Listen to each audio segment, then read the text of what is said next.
This question, we're going to phrase one of two ways. You can take it one of two ways. What's the best era in the NBA? You can either go or decade. What's the best time frame? And if you didn't play in the era that you did, when would you have liked to have played in the NBA? Or would you love to be playing right now? You're laughing. You go first. Oh, I think we all would like to be playing now. Dollars aside. Well, no dollars. I mean, just the style and the pace of the game. I mean, it's a guard's game. And, you know, the big man can't hit you. You can go to the basket anytime you want to. Somebody touch you. You can get to the foul line, you know, 10 to 15 times a night. I mean, it's easier to score.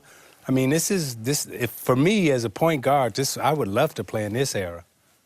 Now, I think the toughest era, you know, just looking at it, you know, is the 80s. I mean, when you look at, you know, the two teams that, you know, we argue and say are the two best ever, you know, Boston's 86 team is, you know, arguably the best team to ever play, you know, in the NBA.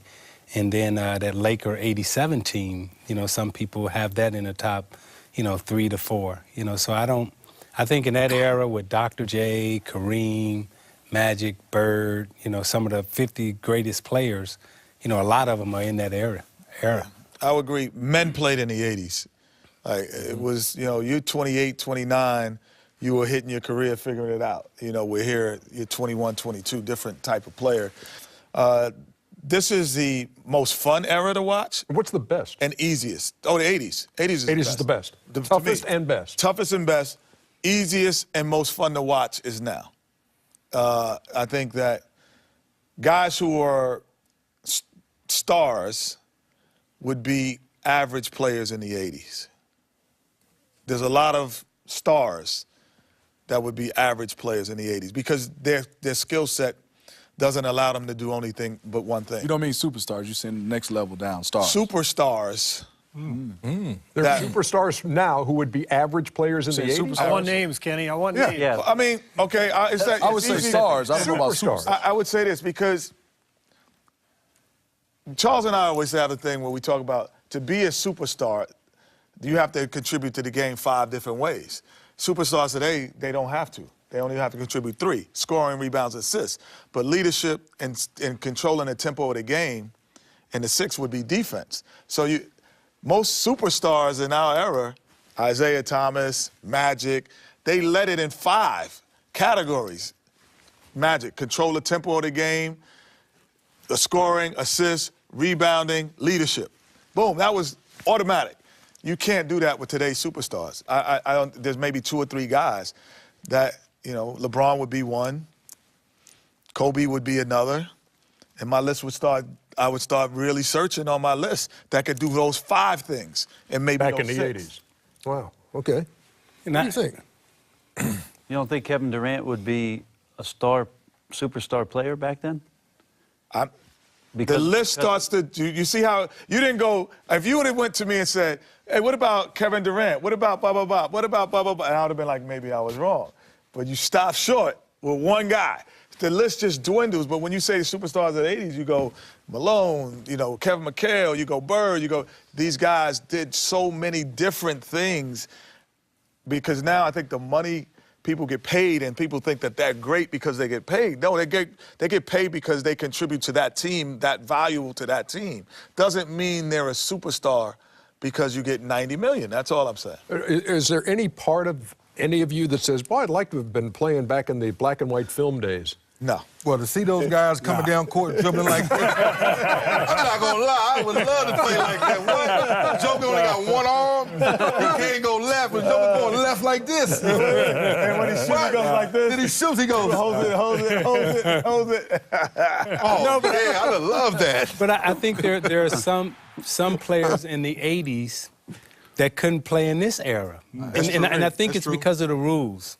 The rules, you know, you can take some players in this era and bring them into the 80s and they still would have success, and then some of them wouldn't. And I think you can take, like a perfect example, like Robert Parrish, a center like Parrish or Sigma, I don't know if they could play in this era? And then you say, would Magic Johnson be a point guard in this era, or would Magic Johnson probably be a center in this era?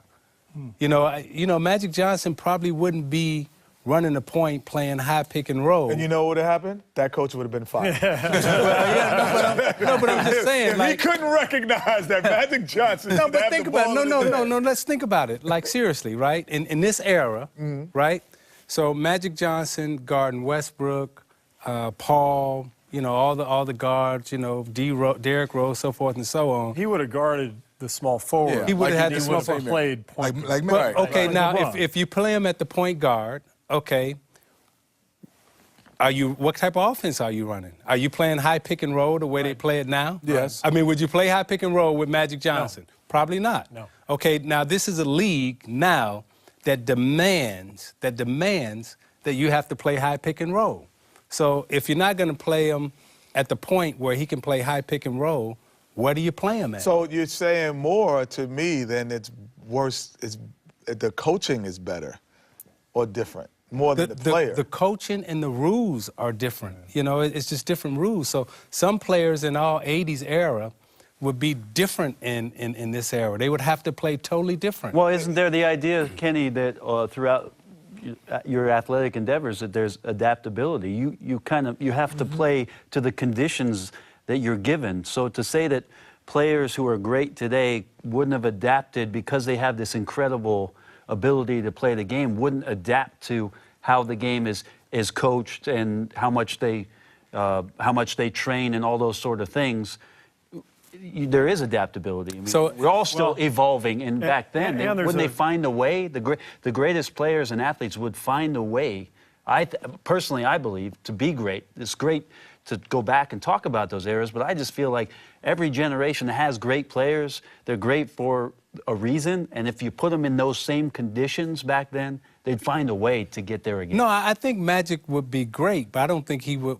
In this era, I think we would be talking about Magic Johnson, probably one of the greatest centers to ever play the game. I think he still can play Because- point, Isaiah. I don't. No way he would be able to guard Because these guys even out front. back, But he guarded. He didn't guard What him. about you? He didn't Stock guard that him. you That's same that's era why guard. we went to the finals. That's why we went.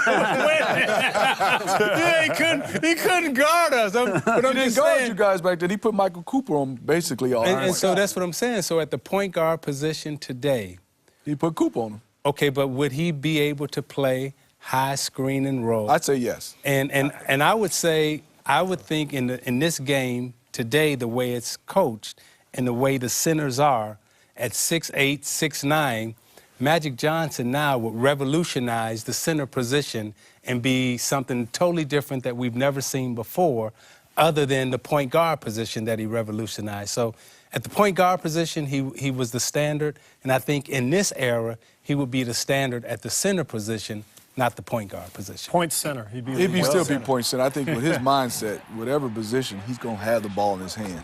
I would think he He's would going be. to have the ball in his hand. So you're saying he would come up to the high post and make moves and pass from the center position, or go to the low post, do moves and make passes from there that we had never seen before? Yeah, that's more what than that's what making I it think. From up top. Yeah, I don't think he would be coming down, playing high screen and roll, stepping behind, shooting a three, you know, shaking you, you know, and he wouldn't be doing all that. Now, what he would be doing as a center is when he's catching it, you saying, "Oh, what are we gonna do now when he has it? Because now he can get to the basket. You know, I mean, it's totally different That's what than they him say. coming down the floor. You know, Right. You know, I looking get at that D Rose and everything. So that's what I mean. Like the way offenses are played right now, he would be a totally different player in this era. I appreciate you doing that because the guy handling the beep button upstairs said, just knock it off. Take it back to life. Are you intrigued by this? I mean, you just came off of playing in this current era. Right. Grant, are you intrigued by the possibility of seeing how your skill set translated to another time in the NBA? You know, as a fan, it would have been fun to play in the 80s. And first of all, I do agree that the 80s was the best era. And I think this current era is certainly entertaining, but I think because of the rule changes and the style of play, it is an easier era to play. I sometimes wish, you know, I could be a little bit younger playing today. But you know, I think I think you guys are all right. I think a couple of things. One, I think it's always hard to compare eras and players. Like, I watched Wilt Chamberlain and some of the moves and the finger rolls he would do back in the 60s and think, how would he fare against Shaq today? And as great and as dominating as he wasn't as dominant as Shaq. But you'd think that he would adapt if he came of age at the same time that Shaquille would, just like most players. So, I mean, there's sort of that angle, and then I think too, But there would be no Shaq if there wasn't Wilt, because Wilt showed you how to take it off, to dribble it off, play with the Globetrotters. So he showed Shaq a style that a big man had never seen, the skill set.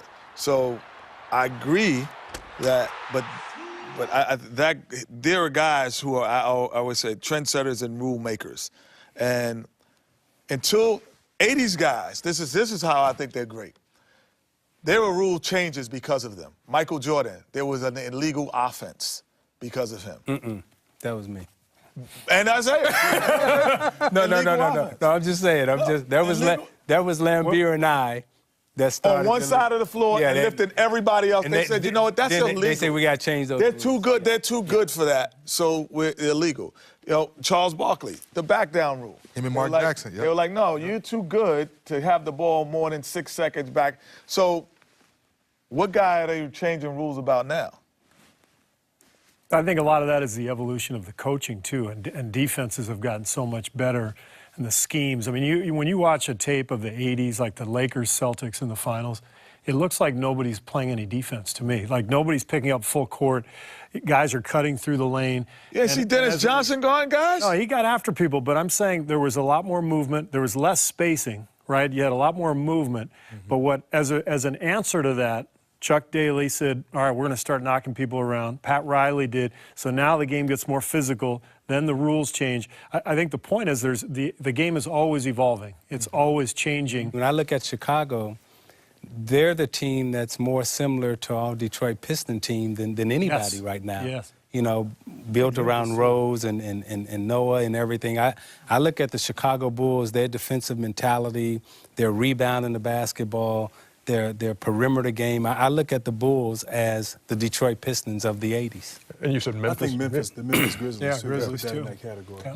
Yeah. When we come back, in this segment we're calling You Remind Me, we're going to ask these guys if there was a story that they didn't want to be reminded of, what would it be? And they'll reveal it, we hope, here on Open Court.